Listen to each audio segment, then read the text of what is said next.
Hello friends, हरे कृष्णा योग मंदिर में आप सभी का स्वागत है। आज का हमारा सब्जेक्ट है हिकअप, हिचकी।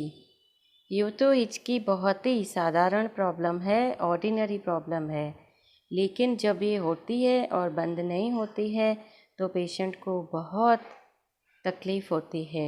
बच्चों में और बड़ों में यह एक आम समस्या है। आज मैं यहाँ बात करूँगी एक्यूप्रेशर थेरेपी से इसे कैसे ठीक कर सकते हैं। यहाँ जो मैं पॉइंट्स बताने जा रही हूँ वह पॉइंट्स मैंने पेशेंट्स के ऊपर प्रूव किए हैं और मुझे रिज़ल्ट मिले हैं।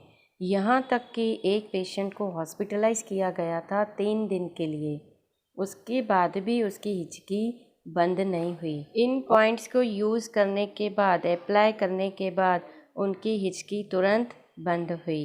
दोस्तों, एक्यूप्रेशर एक वंडरफुल थेरेपी है। आइए अब जानेंगे ये पॉइंट कौन सी हैं।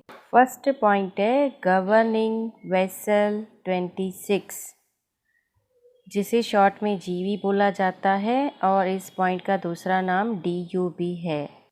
सेकंड पॉइंट है कंसेप्शन वेसल 22, CV22, जिसे रैन भी बोला जाता है। थर्ड पॉइंट है पेरिकार्डियम 6, PC6। इन तीनों पॉइंट्स को 2 मिनट्स मसाज करें। अगर फिर भी हिचकी नहीं उतरती है तो दिन में 3 से 5 बार यह रिपीट करें।